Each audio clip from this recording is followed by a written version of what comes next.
নমস্কার, ব্রেকিং বাংলায় আপনাদের স্বাগত। আমি জয়ন্ত মজুমদার।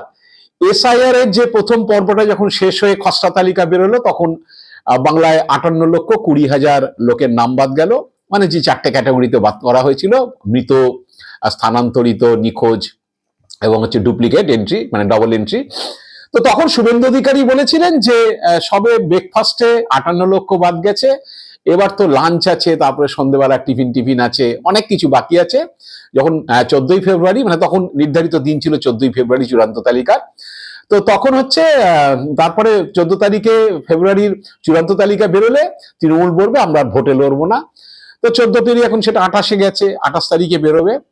তারই মধ্যে বুধবার দিন শুভেন্দু অধিকারী সংবাদ মাধ্যমকে একটা প্রতিক্রিয়া দিয়েছেন।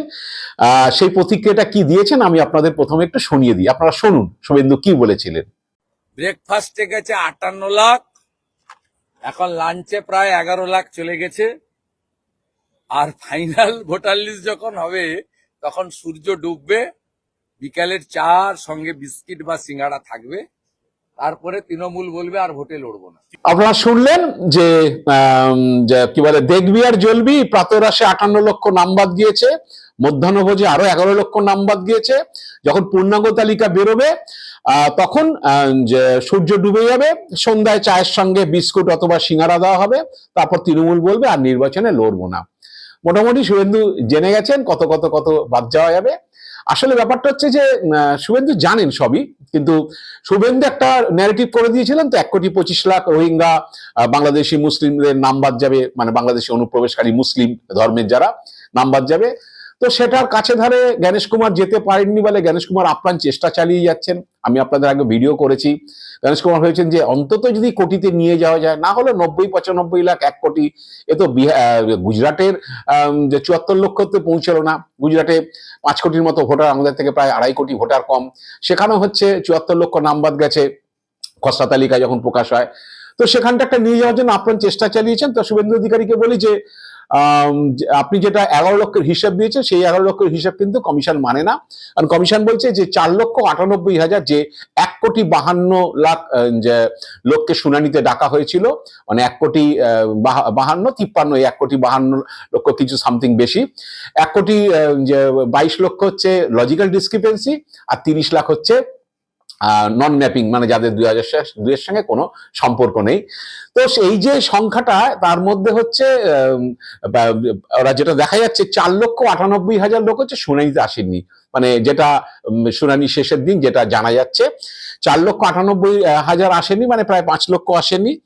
আর তখন পর্যন্ত যে নথি ভেরিফাই করে আপলোড করার কথা ছিল, তাতে 2,07,000 মতো নাম বাদ গেছে, মানে টোটাল 7,05,000 নাম বাদ গেছে। শুভেন্দু অবশ্য বলেছেন যে 11 লক্ষ বাদ গেছে, মানে লাঞ্চে 11 লক্ষ, সেকেন্ড ফেজটা যেটা শুনানি শেষে, লাঞ্চে 11 লক্ষ, এখনো নাকি সন্ধ্যেবেলার সিঙ্গারা বিস্কুট এগুলো সব বাকি আছে।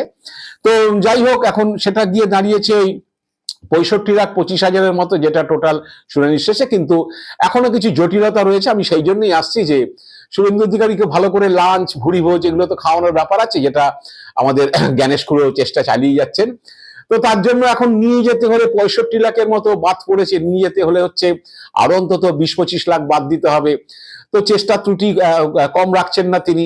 এখন নানান রকম ফ্যাকরা, বার্থ সার্টিফিকেট চলবে না, কিসের বার্থ সার্টিফিকেট, পঞ্চায়েতের বার্থ সার্টিফিকেট চলবে না। কারণ আপনারা জানেন যে আমাদের দেশে যেখানে মিউনিসিপ্যাল এলাকা বা কর্পোরেশন এলাকা, সেখানে বার্থ সার্টিফিকেট দেয় কর্পোরেশন বা মিউনিসিপ্যালিটি, যেটা আমাদের এখানে কলকাতা কর্পোরেশন কলকাতায় দেয়, বা জেলাতে আমাদের দেয়, কি বলে, যে মিউনিসিপ্যালিটি গুলো দেয়। যদিও সেটা স্বাস্থ্য দপ্তর থেকে আসে, মানে কোন হাসপাতালে জন্মগ্রহণ করলো সেটা নথিটা আসে কর্পোরেশনের কাছে, কর্পোরেশন থেকে এবার বার্থ সার্টিফিকেটটা তুলতে হয়। পঞ্চায়েতের ক্ষেত্রে বা যেটা হয় গ্রামাঞ্চলে, অনেক সময় ইনস্টিটিউশন ডেলিভারি হয় না, বাড়িতে বাচ্চা হয়, বা পঞ্চায়েত এলাকার মধ্যে যেটা হয় সেটা পঞ্চায়েত প্রধান দেয়, মানে গ্রামের ক্ষেত্রে। তো এখন বলছে যে গ্রামের পঞ্চায়েত প্রধান হচ্ছে বার্থ সার্টিফিকেট দিলে তিনি ইস্যুইং অথরিটি, যদিও সার্টিফিকেটটা হেলথ ডিপার্টমেন্টে, সেই এটা নাকি চলবে না এসব বলছে। বিহারে যেসব ডোমিসাইল সার্টিফিকেট চলেছিল, রেসিডেন্সিয়াল সার্টিফিকেট চলেছিল, সেই সার্টিফিকেট নাকি এখন চলবে না। এখন নানান রকম ধরনের হচ্ছে নথি নিয়ে কমিশন ফ্যাকড়া তুলছে, এবং কমিশন যাদের নামিয়ে টামিয়ে দিয়েছে, এই যে 3,500 মাইক্রো অবজারভার, প্রচুর রোল অবজারভার, 30-35 জন রোল অবজারভার দিল্লি থেকে সব আইএস দের নিয়ে এসছেন বিভিন্ন ডিপার্টমেন্টে, তারা এইসব নথি নিয়ে হচ্ছে নানান রকম ফ্যাকড়া তুলছে। তো এখন যেটা জানা যাচ্ছে যে শুনানি দিন হচ্ছে হঠাৎ করেই যে সাইটটা বন্ধ করে দেওয়া হয়, তাতে 1,14,772 জনের হচ্ছে যারা নথি জমা দিয়েছে সেটা আপলোড হয়নি। এই নিয়ে অবশ্য মনোজ আগরওয়াল বলেছেন যে যারা দেরি করেছে বা যারা গাফিলতি দেখিয়েছে তাদের বিরুদ্ধে ব্যবস্থা হবে, সেই ইয়ারও বা এইআরও, কেন তারা 1,14,772 জনের নথি আপলোড করেননি। এটা তো একটা গেল, সেটা তাদের আবার 21 তারিখ পর্যন্ত সময় দেওয়া হয়েছে, এবং ডিএমদেরও বলেছে যে কোন কোন বিধানসভায় কত কত করে এই নথি শেষে। তো যদি মমতা বন্দ্যোপাধ্যায় এটা নিয়ে বলেছিলেন যে হঠাৎ করেই হচ্ছে শুনানির দিন যে সাইট মানে পোর্টাল ব্লক করে দেওয়া হয়, তাই অনেক শুনানিতে, শেষ দিনের অনেক শুনানিতে বা তার আগের দিন অনেক হয়তো তুলতে পারেননি, সেই শুনানিতে যেসব নথিগুলো জমা পড়েছে সেই নথি হচ্ছে আপলোড হয়নি। তো এখন যে সেটা ইয়ারোদের ঘাড়েই চাপিয়েছেন, এই ইয়ারোদের ঘাড়েই চাপিয়েছেন যে কেন তারা, মানে শুনানি বিকেল 5টায় শেষ হলো, 5টাতে আমি ব্লক করে দিলাম, সেই দিন হয়তো বেলা 12টা থেকে 5টা পর্যন্ত সে হয়তো 250 জনের নথি নিয়েছে, তাই সে আপলোড করবে কোথা থেকে, সেটা তো আটকে গেছে, বন্ধ হয়ে গেছে। তো এসব জটিলতা তৈরি হয়েছে। তো সেটা হলো যে আমি যেটার জন্য বলছি যে সবই তো হলো, কিন্তু যেটা জানা যাচ্ছে যে এই যে 1,52,00,000 হচ্ছে যে শুনানিকে ডাকা হয়েছে, তার মধ্যে 27 লক্ষ ভোটারের হচ্ছে আবার রিচেকিং হচ্ছে, মানে সেগুলো পুনর্যাচাই হবে, পুনর্যাচাই করে তাদের নথি ঠিক আছে কিনা, মানে আবার যদি সেখান থেকে ওই বার্থ সার্টিফিকেট পঞ্চায়েত দিয়েছে এটা খারিজ করে দাও, রেসিডেন্সিয়াল সার্টিফিকেট দিয়েছে খারিজ করে দাও, কি ডোমিসাইল সার্টিফিকেট দিয়েছে খারিজ করে দাও, এইসব করে টোরে যদি হচ্ছে কিছু বাচ্চার দেওয়া যায়, তো সেই জন্য আবার 27 লক্ষ রিচেকিং। এবং বলছে এগুলোর ব্যাপারে নাকি যে ডিও বা ইয়ারও এরা নাকি এখনো সিদ্ধান্ত নিতে পারছেন না। আসলে হচ্ছে নানান ধরনের চাপ আসছে, হচ্ছে সব রোল অবজারভারদের নামিয়ে দেওয়া হয়েছে, তারা এটা চলবে না ওটা চলবে না। যদি 27 লক্ষ থেকে আরো 15-20 লক্ষ বাচ্চা দিয়ে দেওয়া যায়, তো অনেকে আবার জানেন না যে এই নথিটা চলবে না, যখন হিয়ারিং এসছে তখন তারটা নেওয়া হয়ে গেছে, পরে কমিশন বলছে এটা চলবে না, তারা পড়েছে, তারা তো নথি দিয়ে চলে এসছে, এবার ইয়ারোরা পড়েছে বিপদে, এক সময় একরকম বলা হয়েছিল তারপরে আরেক রকম বলা হচ্ছে। তো এইসব নানান চক্করের মধ্যে যেটা জানা বোঝা যাচ্ছে, এবং বুধবার দিন যেটা মনোজ আগরওয়াল বলেছেন, খুব সাংঘাতিক একটা কথা বলেছেন যে যাদের নাম উপযুক্ত নথি থাকা সত্ত্বেও ভোটার তালিকা থেকে বাদ পড়ার পরিস্থিতি হবে, তাদের চিহ্নিত করে সংশ্লিষ্ট বুথ লেভেল অফিসারদের দিয়ে নতুন করে নাম তোলার জন্য বাড়িতে ফর্ম 16 পাঠানো হবে।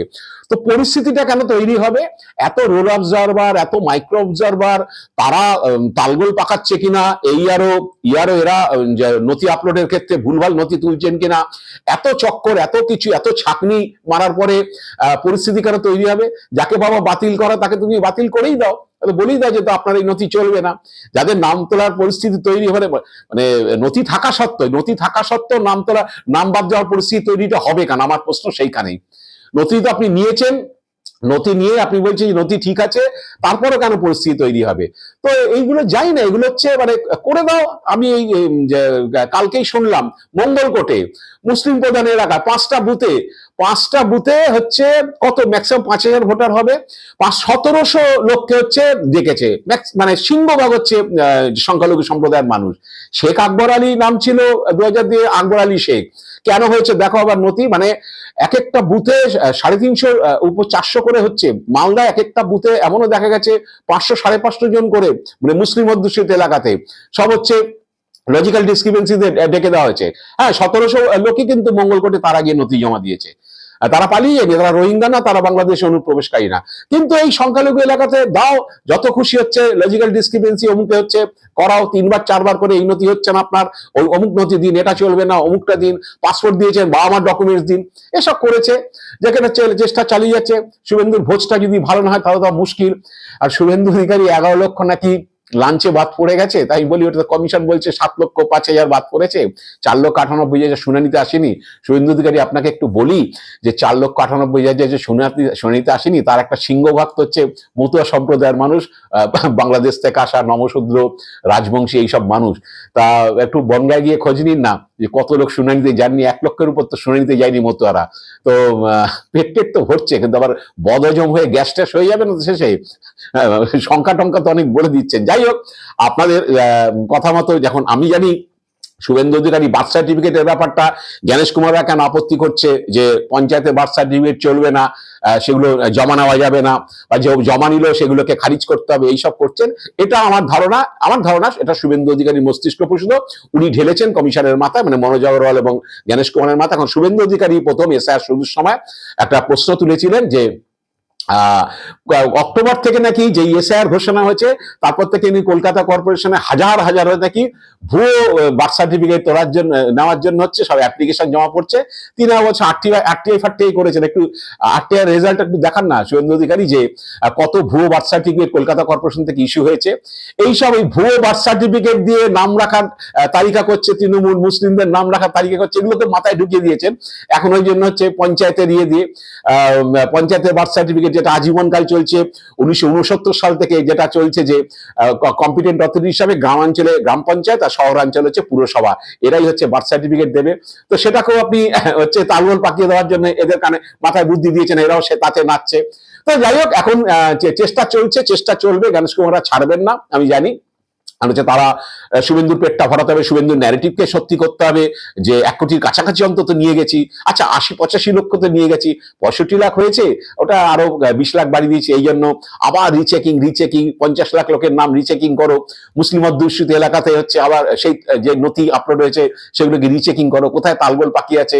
কারণ হচ্ছে আমি বুধবার দিন দেখলাম একটা ঘুরছে খুব, বিজেপির যারা যে সমর্থক সোশ্যাল মিডিয়া তারা ঘুরছে, পাঁশকুড়া পশ্চিমে নাকি কোন মুসলিম রাজেশ আলী, তার হচ্ছে বাবার নাম ভুবন বেরা, এসব দিয়ে হিন্দু বাবা কি করে হলো অমুকতম, সেটা নিয়ে চুপচাপ হয়ে গেছে, রং পোস্টিং হয়ে গেছিল। আমি যেটা খবর নিলাম যে ভুবন বেরা ছেলের সঙ্গে ভুবন বেরাকে নাম ম্যাচ করে রং পোস্টিং হয়েছে, আবার রাজেশ আলীর সঙ্গে তার বাবাকে ম্যাচ না করে একজনের ঘরে আরেকজনে চেপেছে, সেটা আবার রেক্টিফিকেশন হয়েছে। তো সেইটা নিয়ে কত তালগোল হচ্ছে এসআইআর এ, বিএলওরা কত তালগোল পাকিয়েছে, ইয়ারওরা কত তালগোল পাকিয়েছে, এইসব ন্যারেটিভ করার চেষ্টা। এবং এই খবরটা বড় হয়ে গেল রাতারাতি, হচ্ছে মানে নিমেষের মধ্যে, ঘন্টার মধ্যে ইউটিউবে খবর হয়ে গেল যে পাঁশকুড়াতে মুসলিম ছেলের বাবার নাম হচ্ছে হিন্দু, কি করে হলো অমুকতম। তো আজকে তো কোনো আওয়াজ টাওয়াজ শুনছি না, আর মনোজ আগরওয়াল তো বলেনি, তাহলে তো ইয়ারও তো আগে সাসপেন্ড হবে। আমি তো দেখলাম না কোথাও সাসপেন্ড হয়েছে, একটু দেখান না কারোর কাছে যদি নথি থাকে, শুভেন্দু অধিকারী বা ওই তরুণ জ্যোতি তেওয়ারিরা যারা হচ্ছে এটা পোস্ট করেছেন। আসলে যত রকম ভাবে এখন খড়কুটো আঁকড়ে ধরে হচ্ছে, যে কোনো ভাবে যদি একটা কিছু পাওয়া যায় তাহলে হচ্ছে ওটাকে দাও, যে দেখো এসআইআর কত তালগোল করার চেষ্টা করেছে এইরা, এবং হচ্ছে গলা টিপে ধরেছে কমিশন দিল্লি থেকে, যে পার পাবে না বাচ্চা, কোথায় যাবে, এসব তালগোল পাকাতে গেলে তোমাদের সব সাসপেন্ড করে চাকরি বাকরি থেকে সব হাওয়া করে দেওয়া হবে। তো এইসব চেষ্টা হচ্ছে, যাই না শেষ পর্যন্ত পেট কতটা ভুড়ি বোঝ শুভেন্দু করতে পারবেন জ্ঞানেশ জেঠু বা জ্ঞানেশ খুড়ো, তার অপেক্ষায় রয়েছি। আজ এ পর্যন্তই। আপনারা ভালো থাকবেন, সুস্থ থাকবেন, নমস্কার।